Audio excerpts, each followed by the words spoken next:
All right, how y'all doing this morning? You're lying. Actually, most people are pretty quiet. So I have a couple questions for you. How was Project 3? You know, I have a 6-year-old, and every time we ask him a question, we ask him something, and he just says, yeah, it's good. How was school? It was good. How was the bus ride? How was good? How was swimming? It was good. What happened? Stuff. Okay. So how was Project 3?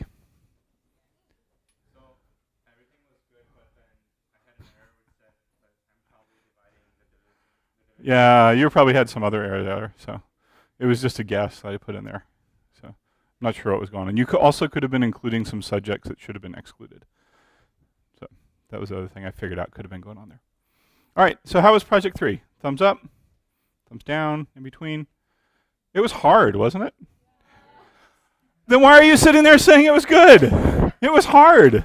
It really was hard. It's a hard project. I've been doing this for like 20 years. I've been doing this a long time, right? I've seen people suffer through it. So, and here's the deal. It was hard, but the deal is it was supposed to be hard, okay? It is actually the hardest project of the semester. So your word on the street was actually, notice that the word there is not will be, it is should be, okay? It should be the hardest project of the semester. So. No. Yeah. Uh-huh. Yeah. Sorry. Okay. So it was a hard project. Okay. Why was it hard? Yeah. Mm-hmm. Uh-huh. So it was hard to test, right? How many of you wrote the menu function last? How many of you did not? How many of you suffered because you did not write the menu function last? It's kind of hard to test, right? Like if you write all your functions and then you write the menu function and you try to get things to interoperate, it's really hard to make sure, like if you have a bug, it's hard to figure out where the bug is, right? It's hard to figure out, am I printing things wrong? Did I load the file wrong? You know, what's going on here? It's hard to figure that out. So the natural thing, the thing that everybody wants to do, is they want to sit down and they go, oh, I know how to write a menu. That's easy. That's just a bunch of cout statements. I'll do that first. And that is the path to madness and despair. Okay? It really is. So you can get away with it. I mean, I've done it, but you just have to be careful about how you do it. Okay? So it was hard in part because the description was a little vague. It was hard because the concepts are new, right? And it was hard because everything we've seen so far just starts at one point and goes like dot, dot, dot, dot, dot, dot, and then ends, right? Kind of straightforward. Functions are weird because now you're not really just starting at the beginning and going down. You're declaring some stuff, and then you're sitting there at the menu waiting for the user to do stuff, right? And you don't know what order the functions are going to happen in. It's kind of out of your control. Okay, so the project was hard for a purpose, and the purpose is to try and get you experience working with functions, all right? The goal of that project is to be hard so that you get a lot of practice working with functions. Some functions were harder than others, right? Okay, so the goal is that the easy ones are pretty easy, and then you get experience with harder ones too. Why? Why do we want you to have experience with functions? More than useful, they are important. They are absolutely really, really important. When people write programs, when they write big programs like operating systems or word processors or Facebooks or Snapchats or whatever it is that you all like using these days, right? There's not just one big program that everybody works on. It's a whole team of people, and the logic is really complex. So it turns out if you break down things into functions, you're actually better able to reason about your program. Instead of having to worry about like thinking about your whole program at once, you can cut it up into small pieces, and you can test and think about how those small pieces work, right? So your print function, you could test your print function and make sure it works. Your load function, you could make sure it works, all separately and independently from everything else. The other thing about functions is if you break a big problem up into functions, you can solve each one separately, right? And you can essentially build up functionality as you go along. So in this one, I recommended you did print first, because that was the first one that if you knew that, you could print things out and use it for debugging and see what went wrong, right? Then you could do load, and then test that using your print. Then you could go on and on and on, right? Does that sort of make sense? And so you can build up this functionality. The other thing about this is that if you have one big program, you can't really divide the work up among a team. So what tends to happen is sort of what happened in this assignment, right? Except you did all the coding yourself. But in a big project, what will happen is some people, maybe a team, maybe a software architect person, will sit down and figure out like what all the functions should be. They'll figure out what the parameter those functions should be. And then they'll say, okay, here is the kind of architecture of our program. You all get a different function to work on, and they push these different functions out. Okay. Now, in this case, if you were working on a function, do you think that you could just randomly change like what the parameters were? No, because you'd screw up somebody else's who was expecting to work on your code, right? So when you do this, the data and the parameters are really, really strictly enforced. And so that's why I sort of insisted on this one, that you match the function prototypes that you were given. So in part, you could experience that, but in part so that you would learn to understand what parameters we're passing on. Now, how many of you are still a little bit baffled by what's going on and confused? It's okay to raise your hand. I was too when I learned this stuff, right? It's hard at first. You all are so dishonest. Everybody's like, no, I got it now, right? So it's confusing at first. It does. It takes a while to get used to it. And it takes a while to get used to thinking that way, okay? And that's natural. And the good news is you get more practice, right? Now, most programming is actually all function-based like this, like using functions, writing functions, and most of the time when we're working on code, we're working on small pieces at a time, so understanding this is really important, and like I said, you will get more practice, all right? Any questions? The good news is if you survive this project, you can survive the course. Does that feel good? Yeah? By the way, do you remember in my little graph that I gave, there was like one little spike in the exponential curve? That was project 3.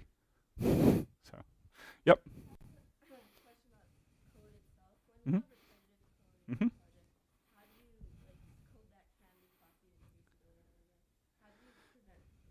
Okay, so the question is, if you have code in your project that's duplicated, that shows up over and over again, how do you keep this duplication? You put that code in a function. Literally, that's... Oh, in this project, you could make whatever extra functions you wanted. You just had to at least have the functions that are required. So how many of you wrote extra functions? Anybody write some extra functions? I know 1 or 2 people did. You didn't have to, but I tried. Actually, in this project, if you think about it, there were only like, there was the print function, there was the load function, there was functions dealing with the group, right? And then there were like stats and stuff like that. So most of them were actually pretty similar, right? Standard deviation is similar to average. Fixing the group score is similar to other things. So I kind of give you more the same things over and over again. Other questions? Yeah. Mm-hmm. Okay, so the question is, why did some functions use ampersands and why did some not? What is the difference between a parameter that has an ampersand and a parameter that does not have an ampersand?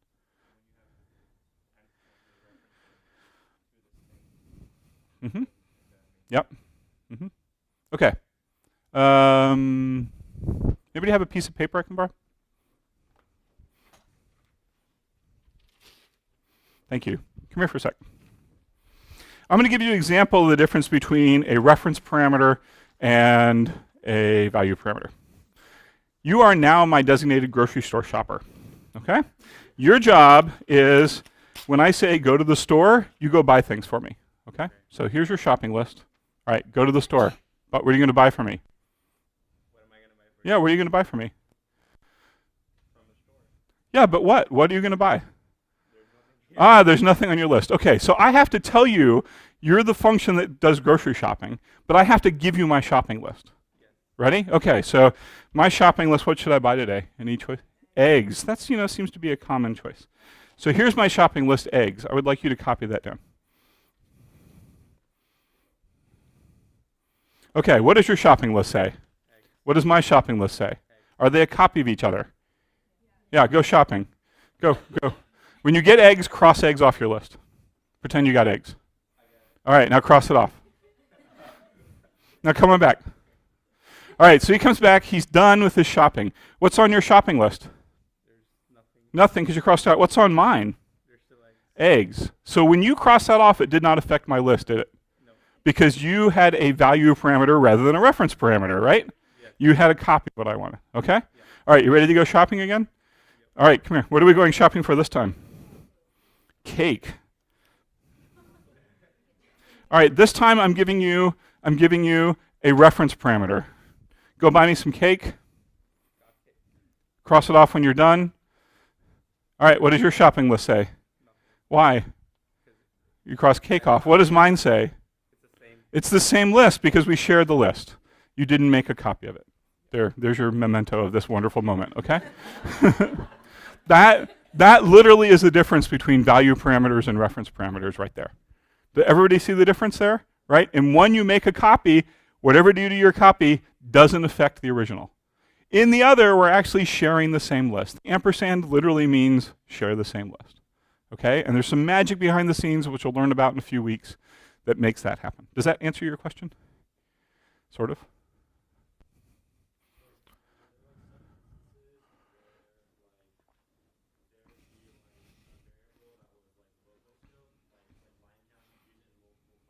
Yep. Yep.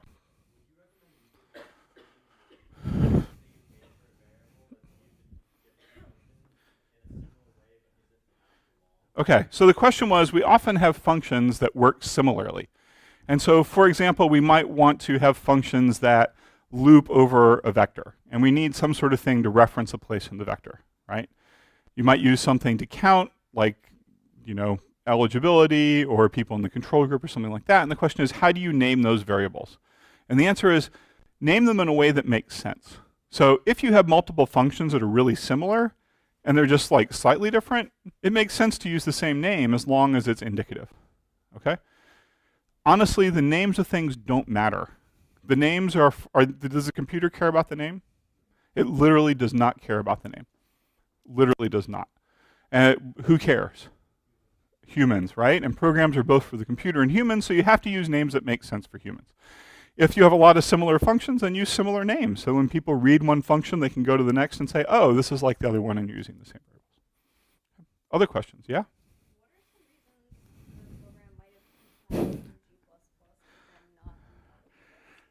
All right, asking for a friend, why are reasons that it might have compiled on G++ but not in the autograder? It really didn't compile in the autograder? Wait.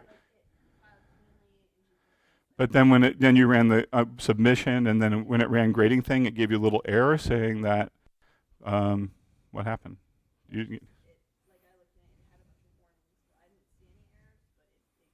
I don't know, I have to look and see.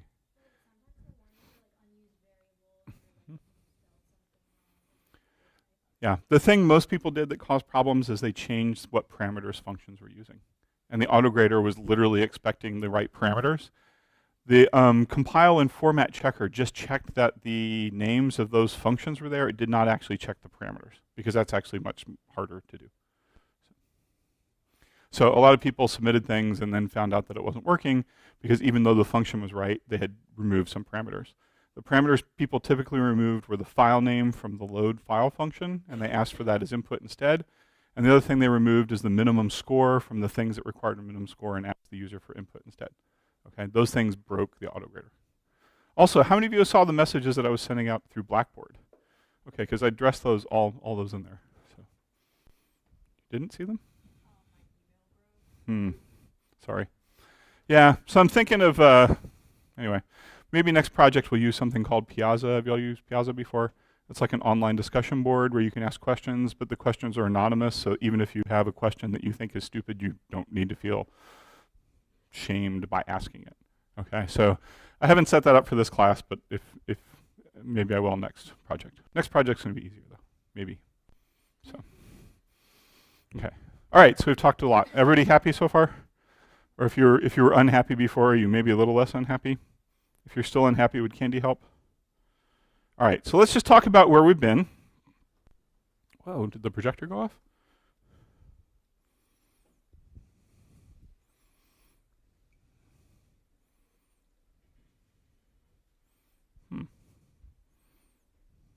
Oh, there we go. Okay. So this is kind of what we did this time, right? We were dealing with subjects. We had a whole bunch of subjects. And the way we dealt with subjects is we had a very large number of vectors, right? A relatively annoying number of vectors. How many different vectors were there in your program? 14 vectors. So, and you probably can all tell me just by order: age factor, progress factor, height, weight, BMI factor, right? We could do the whole thing, all the way down, score, and then we added group for this. And the group was part of the experimental group. And the way we were able to find any one particular subject was by looking across a little slice of each of these vectors, right?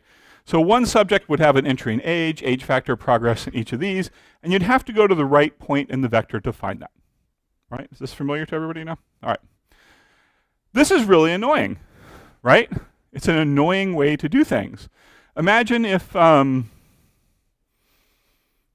to think of a task you might do. Imagine if you had a task where in order to do something you had to reach into 14 separate bins and look at different pieces. Like that time you worked on the assembly line making cars or something. I don't even know what the analogy would be, right? But this is really annoying. What would be nicer?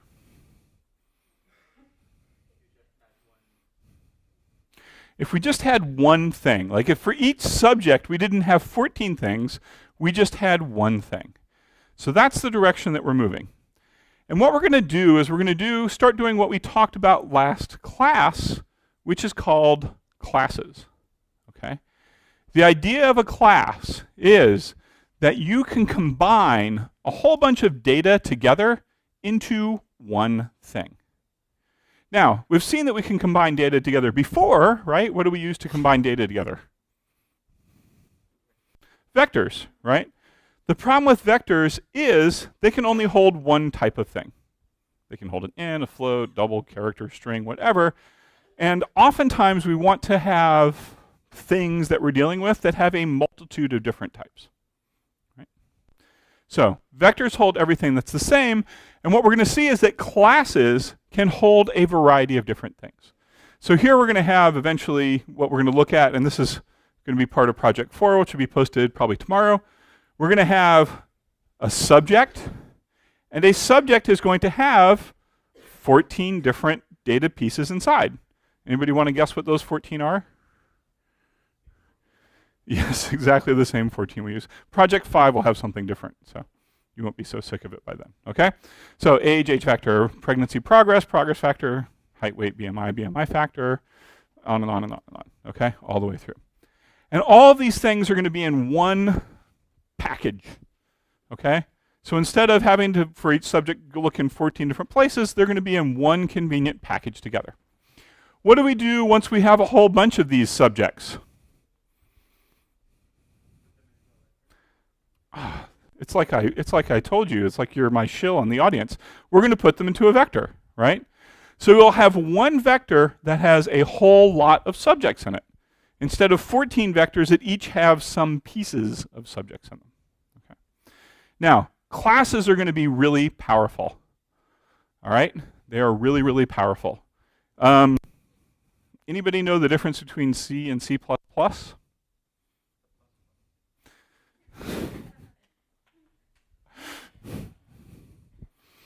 Yes, the plus plus. But what is the plus plus part of C++ that makes it a plus plus? Classes and objects, okay? Classes and objects. C++ is an object-oriented language. The idea of object-oriented means that most of the time you're going to be dealing with these things. Classes and objects. Now, it's important to understand the relationship between classes and objects. Okay? A class is the blueprint for an object. A class is the blueprint for an object. So, if I come to you and I give you a plan for a house, do you have a house? You don't. If I come to you and I give you the plan for the house and you build a house with that plans, do you have a house? Can other people use the same plans to build other identical houses? Once they've built their houses, can they change the insides around so that they are no longer identical? Okay, so here's what's going to happen. We are going to write the definition for a class. And the definition for a class is the blueprint for an object. Once we have written these blueprints, we will be able to create objects using those blueprints. Okay? Each object will have exactly the same layout. It will have the same internal variables, the same things, types of data it can hold. But the specific values that are in each one of these variables can be different. Okay, so if we built a subject class, we could create subject objects, right? Class is the blueprint, and an object is the thing that is built from that blueprint. And each object has space for data, and that data can be different. It'll all be formatted the same, but it'll be different. If you build a bunch of houses from the same blueprint, one person might furnish it with IKEA furniture, one person might go to Pottery Barn, I don't know, right? But even though they all have the same layout, they have slightly different things inside. Yep. We're going to create one class that will cover all the subjects. But we're going to do a little bit more in the project. We're also going to create a class for a trial. And a trial means experimental trial, being given to certain groups. And the trial will hold all the subjects for that and will operate over the subjects, but it'll be its own little thing. And then if we wanted, we could have different trials. And if we wanted, we could have like thing above that, like a pharmaceutical company that was running different trials for different vaccines and things like that, right? And so all this is kind of modular and builds on itself. And the idea is that once you have these modules, you can combine them in a useful way that is easy to think about. So, yep.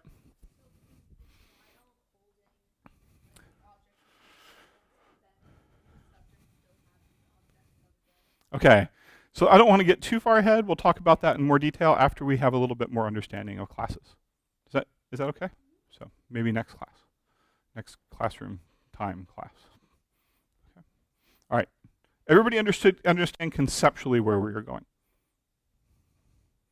Any questions conceptually on what's happening? This is going to be a little bit of a change because so far we've had data and we've had functions and we had functions operate on data. But what's going to happen is a subject is going to have data, but it's also going to have its own functions that operate on that data. We're combining data and functions together into one thing. Okay? And we'll talk about how to do that. Yeah. A class will have functions inside. It will have data and it will have functions. And then the way the functions operate is they operate on data inside the objects. So we'll talk about this much more. How's everyone doing? Let's take a 1 minute stand up and stretch break. It's been 25 minutes. You'll be much more effective if you actually stand up.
I don't know, you were late. Do you really deserve one? You were late.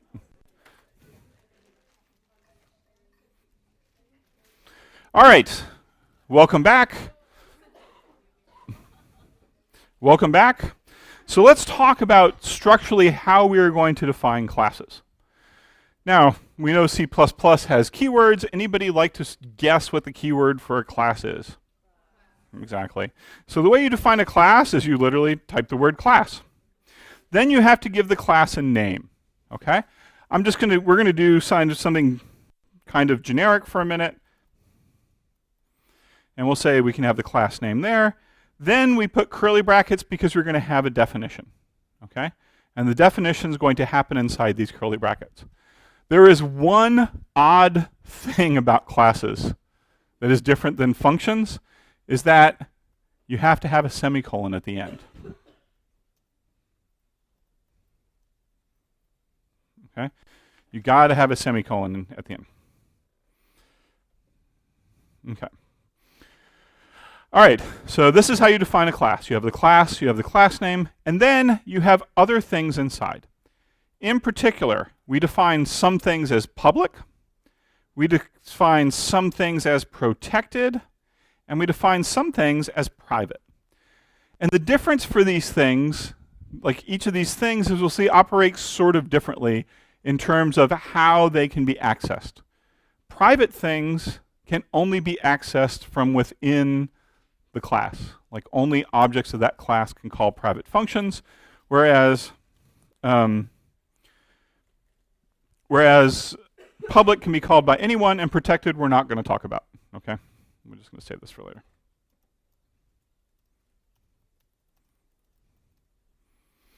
All right.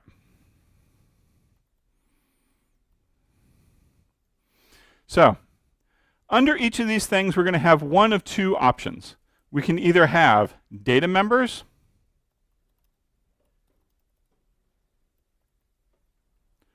or we can have public prototypes. Sorry. I'll write it this way.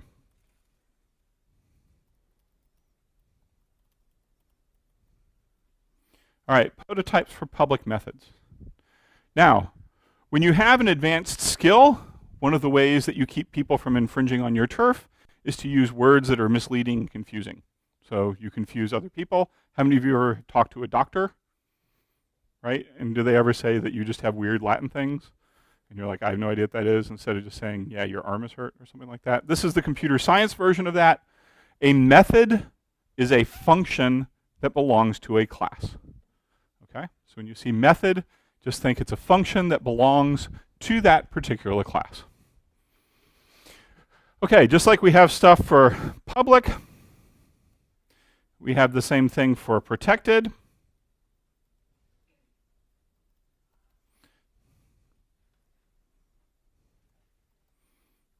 And we have the same thing for private.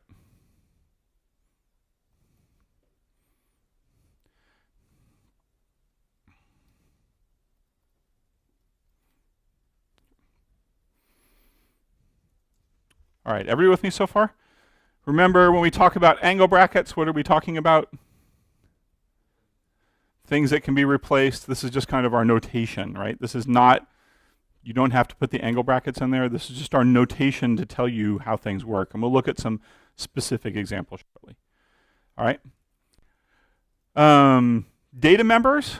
Any data member is just a variable of any one of the types that we've seen before. That's part of the class. Okay, so anytime you see data member, think variable that belongs to the class. And then protect the methods, the functions, are just functions that belong to the class. But classes have some specific types of methods. And I'm going to demonstrate this just down here in the private section, but they could belong anywhere. In fact, some of them have to be public. So why don't I do it up in the public section just to make sure we don't get confused later. Okay. All right. We have what are called constructors.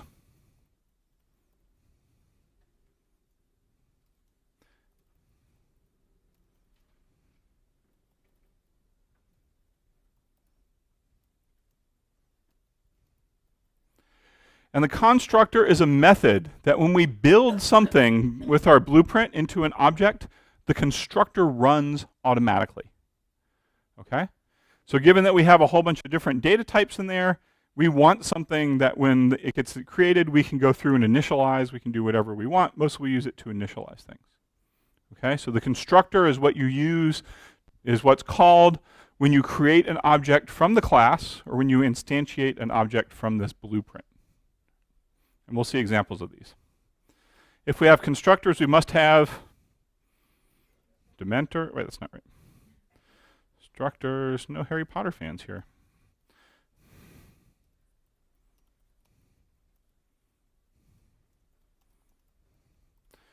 A destructor is a method that when the class goes out of scope, when it goes away, when it's not going to be used anymore, automatically happens.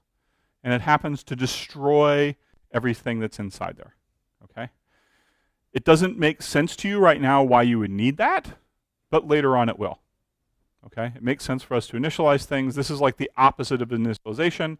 When the object goes away, the destructor runs and it cleans up the leftover mess. Everybody good with that? Then we have a couple other types. We have what are called observers.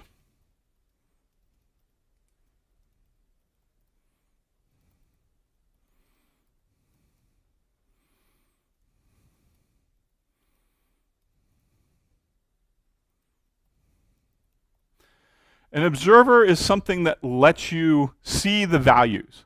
So what's going to happen is we're going to have some private data members. And the only way you're going to be able to access these data members is through some public methods. Okay?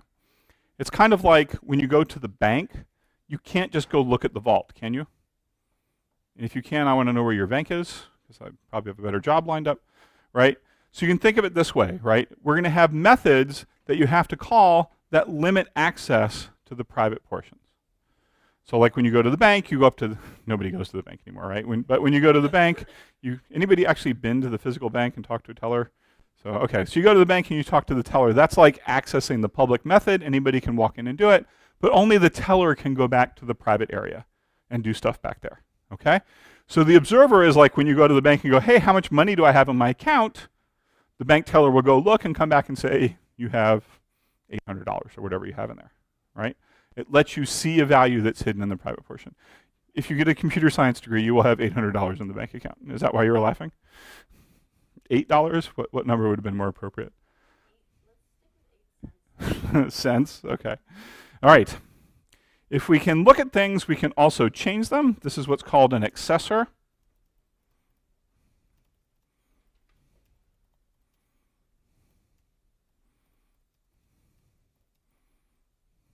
And an accessor function is one that allows change of the value of a data member. There's one other thing that we will not use this semester, but you might see later. And it's an iterator. And an iterator is something that allows you to go through a bunch of stuff in the object one at a time, to iterate over values.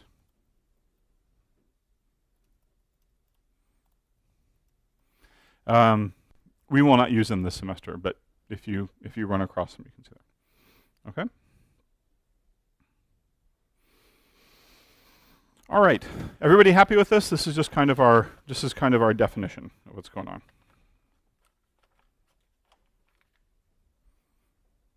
Questions? Going once, going twice. Okay.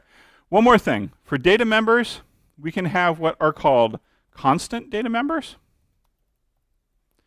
And the idea is this.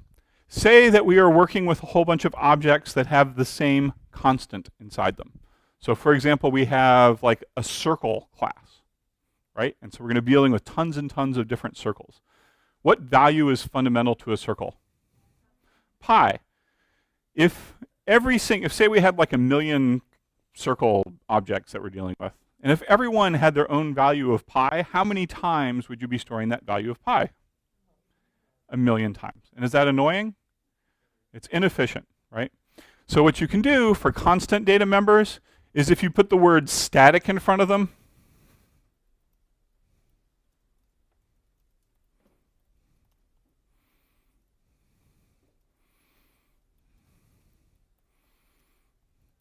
that essentially makes it, does two things. It makes it constant, and if you put static, that means that one data thing, the same one is in all 1 million circles. It doesn't create a million copies. It just creates one static copy that exists for all the million circles. Okay? Using some magic that we'll learn about later. Everybody happy so far with just the overview? Great. We're all ready to go out and write code now that we've seen this high-level thing, right? Does anybody here speak English? Y'all, did Project 3 break your will to live? Yeah, it shouldn't have. It's okay. Everything is easier if you're still alive now. You will be alive from this course at the end of the semester. Okay. All right. So, would it be helpful to actually, I don't know, start looking at one of these things? And would it be helpful if, I don't know, maybe we did one that was similar to what we're going to have to do in the project? No? Nobody wants to do that? All right. So, here's what we're going to do. We're going to create a class, and it's going to be called the person class. Our subjects people?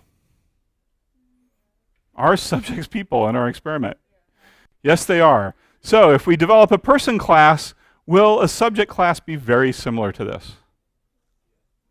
Yes, yes it will, right? All right, so in the person class, we're going to have some data that is public, and we're going to have some data that is private. And we're going to have some methods that are public and private. But what do we want to keep track of about a person? Yeah. Age, okay. What else? You all are very, clinical. How about we give a person a name? No? You don't want to give people names? We can give it a subject ID if you want. Okay, so, sorry, I should have put this stuff in first. We're going to need some strings, so I'll put in strings here.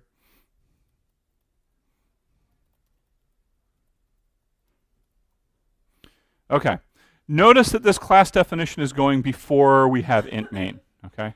Class definition for this goes before int main. Next semester, if you get to 052 and you keep taking that, they will teach you how to put your classes in separate files. So you'll have one file for a class, one file for main, and combine them all together. But just for ease of use this semester, we're going to keep everything in one file. Okay? When the files get big, this gets annoying. So it's much better to split it apart. And then when you have teams, different people can edit different files at the same time and things like that. So it makes sense to split it up, but that doesn't work. So, okay, so we're going to have a person class. They're going to have an age. They're going to have a weight. Maybe that should be a double. You're going to have a height.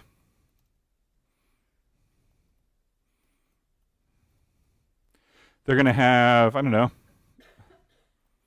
first name.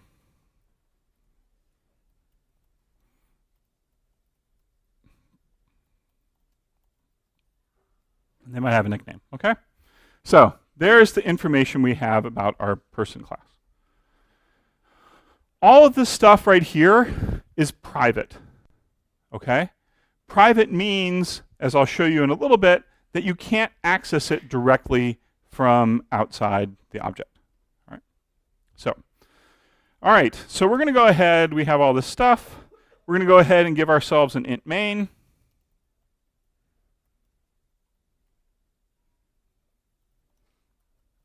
And we're going to create a person object. How do we create a person object? Yep. We're not going to do the constructor quite yet. The compiler will create a default constructor for you if you don't provide one. The one the compiler gives you is pretty bad though. So, okay. All right. So, how do we declare a person?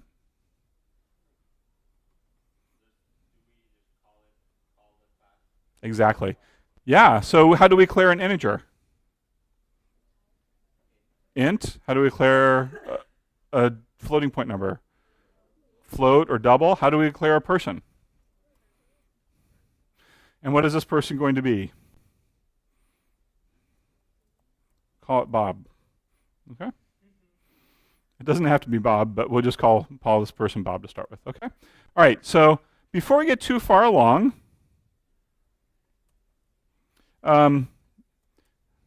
let's make sure that we haven't made any gross errors.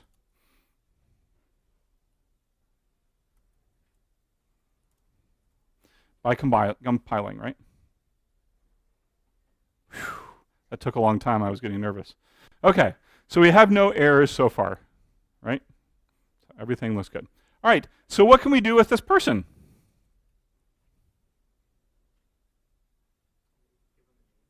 Okay, Bob.name equals Bob.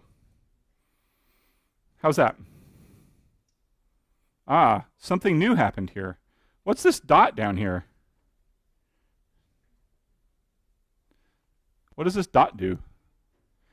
We've seen this before, right? We've used dot sometimes. We've used it without explaining it. So when you have an object, right? When you have a class, it has methods and it has data. When you have an object, if you use the object followed by a dot and then followed by something after the dot, it references something inside the class. So let's say Bob, we need to make it actually something that matches. So Bob dot first name equals Bob. Yep. Strings are actually objects. Yep. IF streams are actually objects. What else have we used objects for? Anything else dots have shown up on? Pardon? Vectors are totally objects. Yeah, classes and objects. Okay? So we've been using them all along. So you declare a class by saying class. It has to end with a semicolon. You instantiate or create an object of that class type by using the class name followed by a variable name. Okay? So when the compiler sees this, it goes, okay, I have this class, I know about this stuff. Oh, int main. Where do we start our program from? So we step down and goes person Bob. It goes, well, person, I saw this class definition up here that said person. That matches. It's a class. It's a blueprint. So I will create an object of that class type, and we will name it Bob. So now, before we had an integer, before we had a double, now we have a person, Bob. And we can use the dot method to access the things inside Bob. Okay? Yep. Sure. Yes. I did say we can only access things in the private section. So let's see what happens when we try to compile this. Uh-oh. Here's the problem. It will say, first name is a private member of person. You cannot access it directly using this little dot because it is a private portion. That's kind of annoying, isn't it? So most of the time you can't just like unilaterally change people's names, right? People don't accept that. Sometimes though you can give people nicknames, can't you? So maybe what we can do is instead of making the nickname private, we'll make it public. And so instead of trying to change Bob's first name, we will change his nickname. And if we're going to change his nickname, we might as well make him, Sleepy. I don't know. Do you have nicknames for people that aren't horribly insulting? Bob is already named Bob, so this is Sleepy Bob. Okay? Bob is a sleepy person. So now when we compile it, we do not get an error. Okay? We don't get an error here.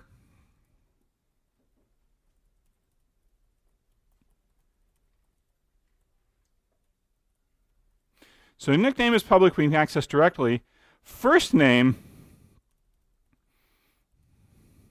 so if we try to do first name, it would give a compiler error.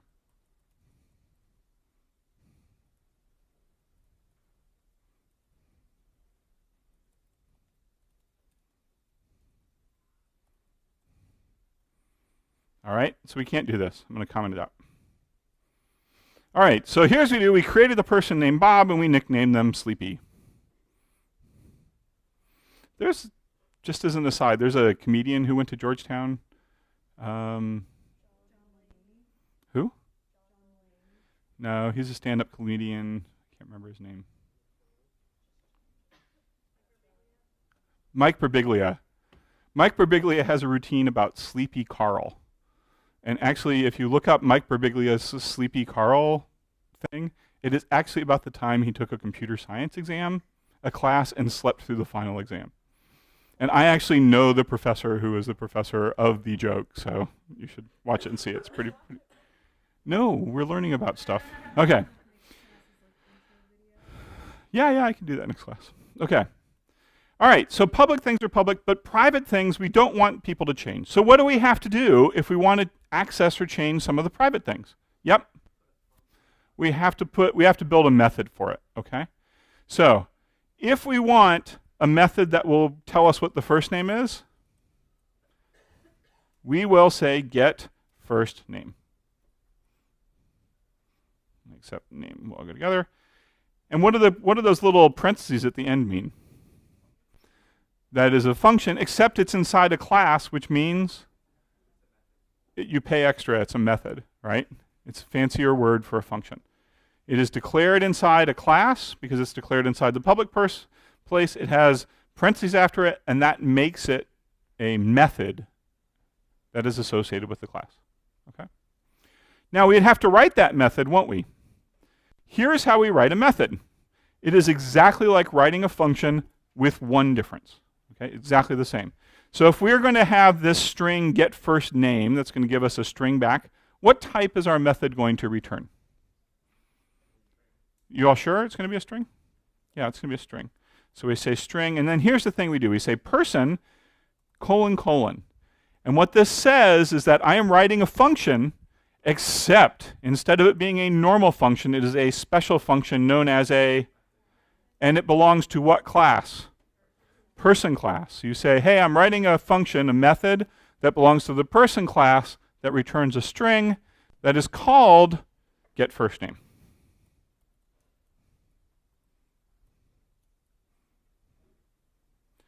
And what is this first name going to tell us? Yep, return first name. That's all you have to do. Now, here's the deal. It says return first name. Is there any first name in the parameter? Is there a global variable named first name? Is there a local variable named first name? How do we find which first name we mean? Because it's part of the person class. We can look at this and say, no parameter named first name, no variable, but look, we're part of this class named person, so if I go up here and I say, person first name, here it is right here. Person first name is in the private portion, but it is first name. That's the variable we're referring to. Okay? Everybody good with that so far? Yep. Yes. Variables inside the class definition have the scope inside any method that uses this thing in the front. Yes, we'll just go with that for right now. Okay. All right. So now, if we want to find out what Bob's first name is, we can say cout.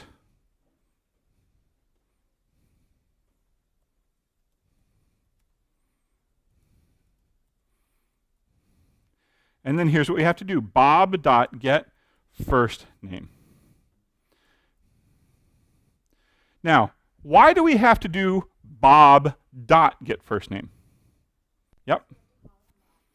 Yes, because get first name belongs to a class. A class is a what? A class is a what? It's a blueprint. If I have a blueprint, do I actually have something? I do not. I actually have to build something from the blueprint. And then when I call the method, I have to say which thing it applies to. And in this case, we say Bob, this is the particular object, get first name. Yep.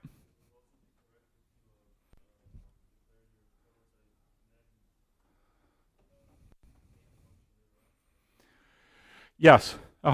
Yeah, you can declare the prototype in the class, and you can put these methods elsewhere in the file. For this class, we're just going to try and keep everything that belongs to a particular class together. Okay?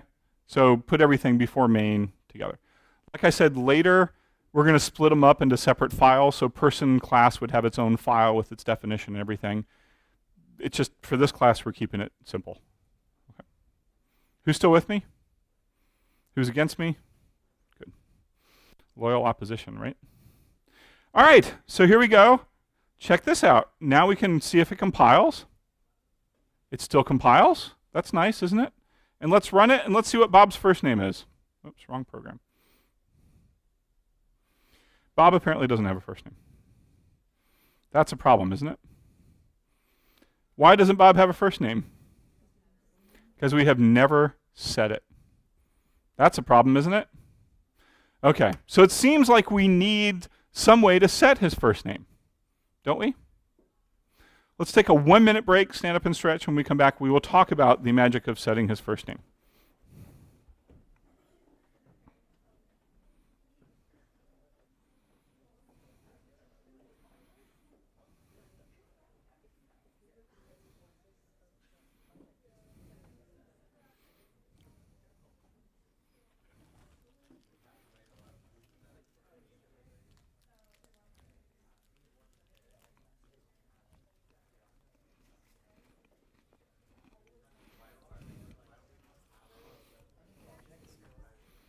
Yeah.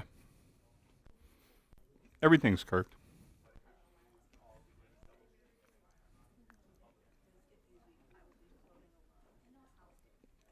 Oh, it's too late. It's too late to leave this class. You're trapped now. Withdrawal deadline's passed. Today is a withdrawal? I thought it was last week.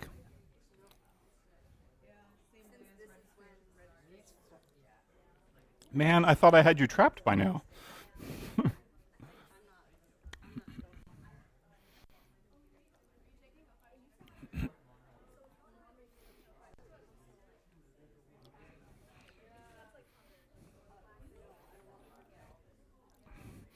Okay, welcome back. Do you find 1-minute breaks help you? Me too. All right, so we have some choices. We have to find a way that we're going to be able to create things that have choices. So let's just go ahead and build ourselves a nice constructor. What does a constructor do?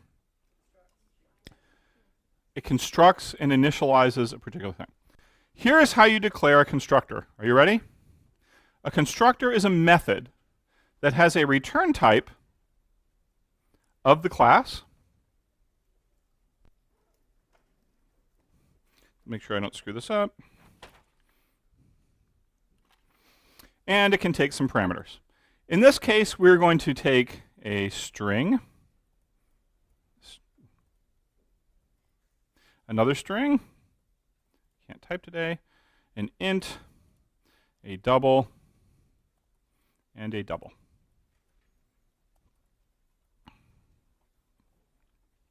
That is the complete declaration.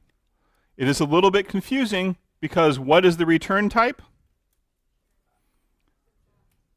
It's the same as the class.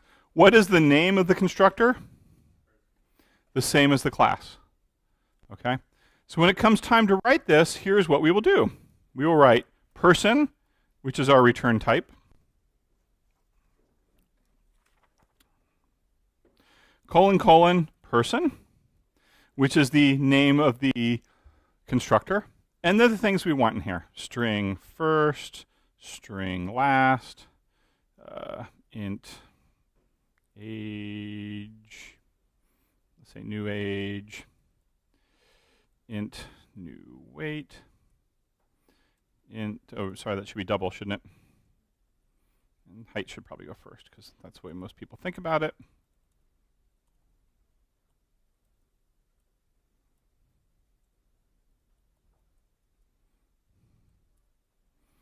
Okay, so we have declared this thing. When you see this class name, colon, colon, class name, that means it is a constructor for that class. It belongs to the class, and it returns that class, and it is a constructor that instantiates or creates an object of that class. So then we can put in stuff in here.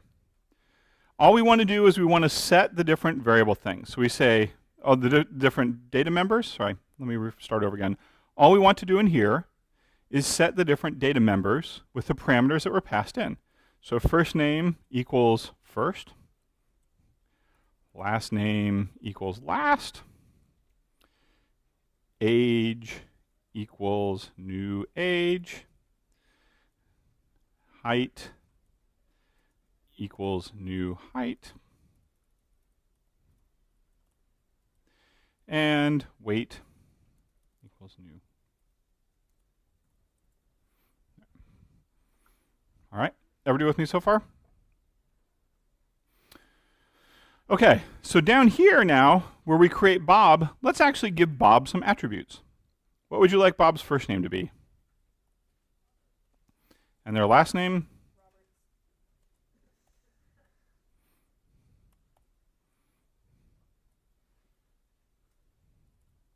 All right, Roberts. How old is Bob? 12. Poor kid. How tall is Bob, the 12-year-old Bob, in centimeters and meters? 4 meters tall. And they weigh 40 kilos. 40 kilos, okay? Something like that. All right, so this should create stuff. This should change their nickname. And then when we run it now, when we say Bob get first name, we should get Robert, okay? Because before, when we did person Bob, we did not declare any of this stuff. And we used the default constructor that the compiler gave us, and the default constructor that the compiler gives us does virtually nothing, right? It just doesn't do much. So let's see what happens now. We'll see if this compiles cleanly. It does. We'll run it, and we say, oh, look, Bob's first name is Robert. Okay. Now, let's actually step through this code and see what the heck is going on with it, okay? All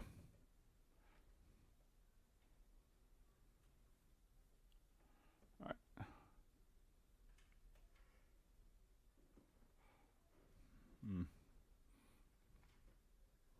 Sorry, I'm trying to see if I can get it all fit on the screen in a way we can look at everything at once. Ah! All right, can you all still see that? More or less? Silence is assent. You owe me $20? Okay. All right, so here we do. We start down and we go, look, class person. We're defining a person. It's got a couple of string things. One is a nickname. One is a get first name. This is going to be a method. One just says person, which matches the class name, which means it's a constructor, okay? Now inside private, which means nothing can get at it from outside without going from one of these through one of the public interfaces, is age, weight, height, first name and stuff. We have this constructor. It takes 5 parameters, and all it does is set these parameters in there. Notice I made the names of the things coming in different than the inside class names, right? What would happen if we made them the same things? Confusion, bad stuff. We can look at that in a minute if you remind me, okay? Bad things happen, okay? Try not to. There's ways to fix it, but bad things happen. Okay, so if we declare a person, these things get set, and then we have something that just tells us the first name. And then we get to int main. Int main is where stuff actually happens, right? Everything up to this point has just been blueprint. Now we're actually going to start building things. So where do we start? Int main, we declare a person named Bob. Bob is the variable name. When we declare person Bob with these things in here, look, there are 5 things in there. What types are they?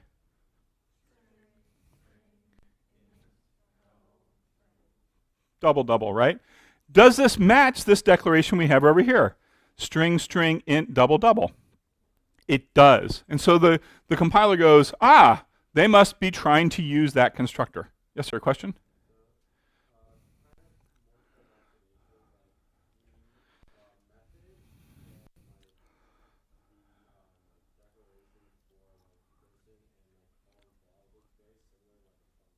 Yep, it is a function. It's exactly the same. The only difference is that it belongs to a class.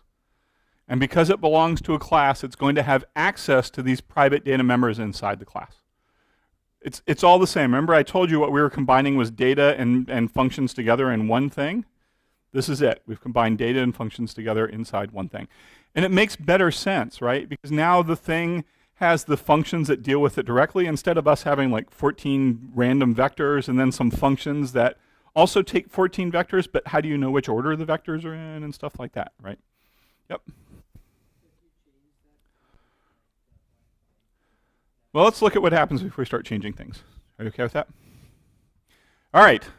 So what's going to happen is it's going to call the constructor, and when Bob gets created, this person that has a variable named Bob, each one of these inside variables will be set with the appropriate value through the constructor. Okay? So Which does Robert match to? First. And so first name gets equal to first. So what is stored in first name? Robert. The second string matches last. Down here we say last name equals the last. So in this object, what is the last name? Roberts. See where we're going with this? The int is 12. It matches this new age. Down here, new age gets copied into age. Which age are we talking about? The private age of this variable Bob. Right? So that gets copied in there. And then same thing with height and weight. So now we set the nickname to Sleepy. Nickname's fine because it's public. Anybody can change the nickname, right? And then we print out Bob's first name. We call Bob get first name. Get first name. Where is that method? Up at the top of the screen, it says get first name, and it says return first name. Which first name is it thinking of? The private data member first name for the object Bob, because Bob is here. Okay. Each object will be different. And so what does this output? Robert. So if we compile this and run it, we should see that it outputs Robert. Oh, we did already. There we go. Okay. Everybody with me so far? All right. I feel bad leaving a 12-year-old all alone. Maybe Bob should have a friend. Should we give Bob a friend? What is Bob's friend's name?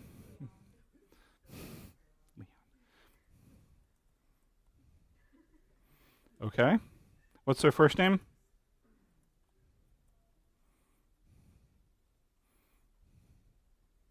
They have a last name?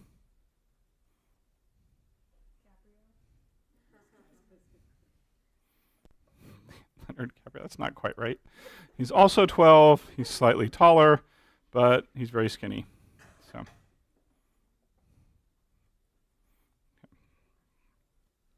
All right. Now we can see out something about Leon, right?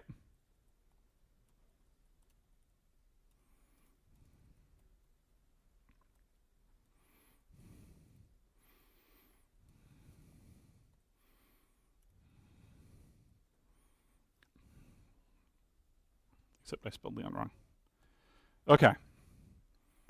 Everybody see what we did here? We felt felt bad that Bob was alone, so we created another person called Leon.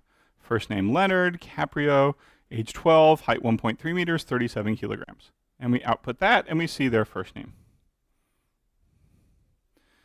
Okay. All right. So this is important, right? This is conceptually super important. Both Leon and Bob are built out of the class person, right? They all have the same potential for storing things inside them, the same types, same things. But each one has their own internal values, right? Bob, obviously, when we say Bob.getFirstName, it doesn't refer to Leon's name. It refers to Bob's name. Bob is an instantiation of the class. Bob is an object that's instantiated or created or built from the class person. It has these things inside, right? And what gets stored in here is going to be different than what's stored in the object named Leon that is instantiated or created or built from that blueprint. When you use the dot method, it refers to a particular object, a very particular object. This is the difference between classes and objects is somewhat confusing. Do you all think you see the difference? Yep.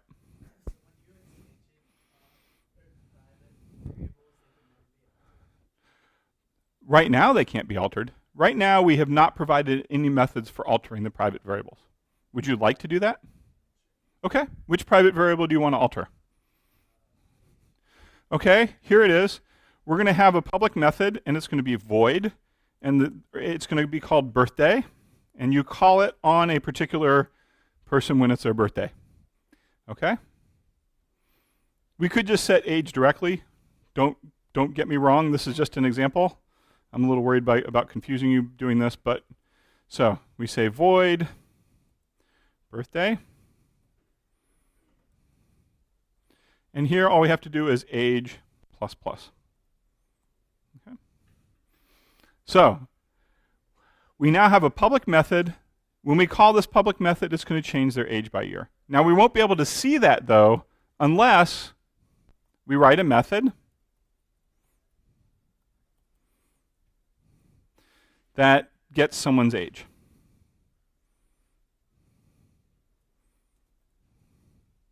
And if we have that method, we have to put a prototype over here.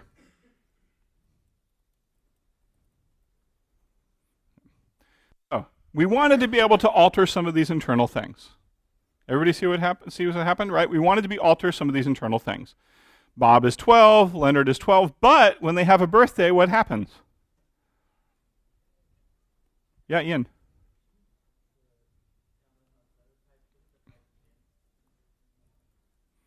Where is this? For birthday? Yes, yes, it should be.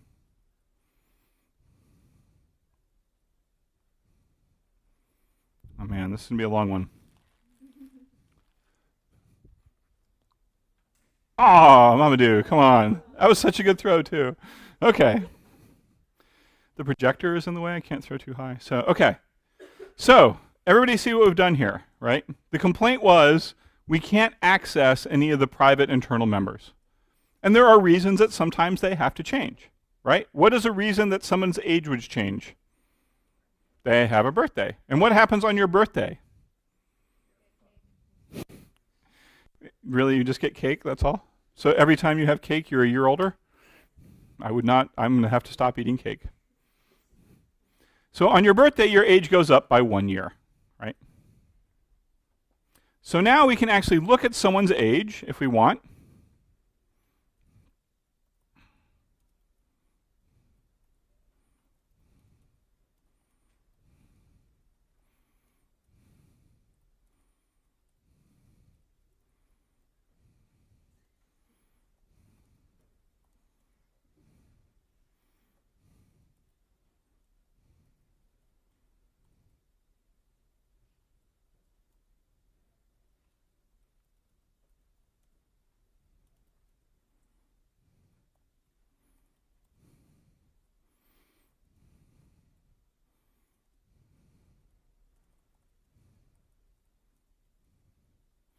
All right, so now we're going to print out how old Leon and how old Sleepy Bob are. Okay. And now we have this get age, which will reach in and return what the age is, and the age comes with a private section. We can actually see that they are probably both 12 years old. Okay, Leon and Sleepy Bob are 12 and 12 years old. Right? And the reason is because get age right here is part of the person class, and that means it can access the private data members of the person. So when you use this dot, it looks in the private data member for that object and tells you what the value is. Yep.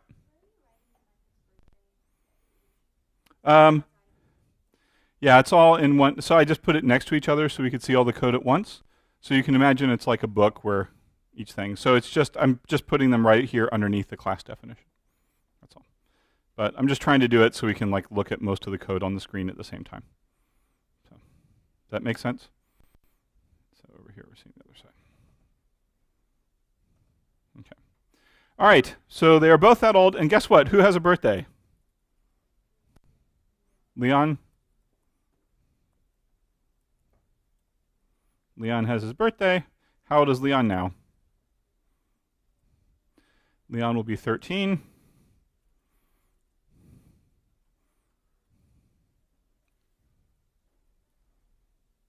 So after Leon's birthday, he is now 13 years old. Okay? So we output how old they are, we get their age, we say Leon has a birthday. When we call Leon birthday, it goes, oh, call the birthday method. Birthday method says age plus plus. Because it's a person class, we look at the private data member of that object, and we alter it by making it 1 greater. So this operation happens on that. Notice we don't need an ampersand or anything like that, right? It's all part of the object. All right, everybody sort of happy with this so far? Is this somewhat, do you sort of see how this is working? Any questions so far? 17-second rule is in effect. 14, 12, oh, there you go, yes. Uh-huh.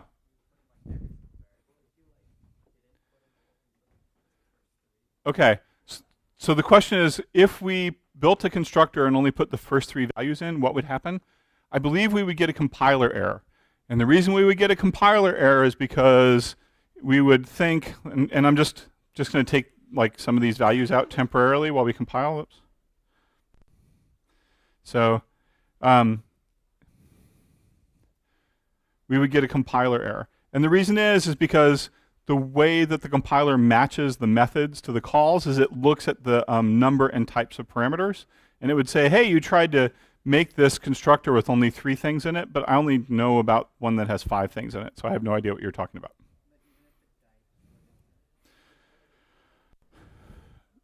Yes, you can put default values in if you can. Yeah, so if we wanted, yeah, we only have like 2 minutes. So I don't want to do that right now, but you can put default values in. So inside, we can create a quick constructor. Just remind me at the beginning of next class, and I'll show you. Yep. Yep. You can have as many constructors as you like. In fact, we have 3 minutes. Let's just build an easy constructor. Okay. So here is our default constructor. We're going to say we're going to have a person, and notice that this doesn't have any parameters, but we can still set things here. We can say age equals, oops, sorry, wrong place. We can say age equals 18. We can say first name equals Jane. Last name, where am I going with this?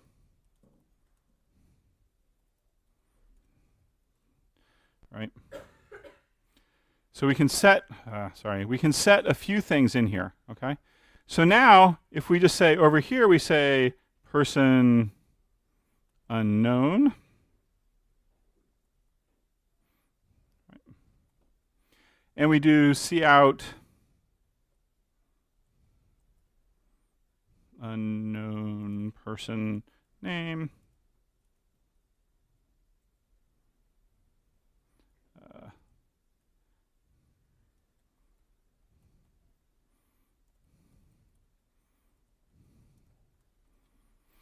What we'll see is that the constructor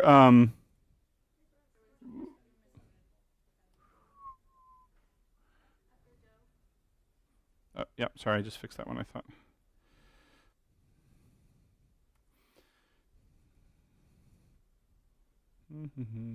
Person does not match any definition in person. Oh, because I forgot to put it up here in the prototype. Okay, so now we're saying person is a constructor. It takes no parameters. If you call this one with no parameters, it'll make the age 18, the first name Jane, and the last name Doe. And so if you call something like this and you don't put any parameters in, it should call this constructor that doesn't have any parameters and use that. So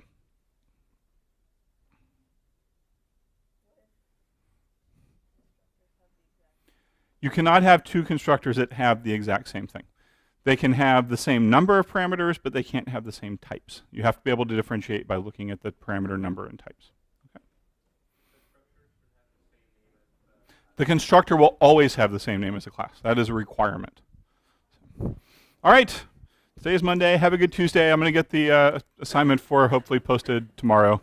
So it'll be easier. Maybe.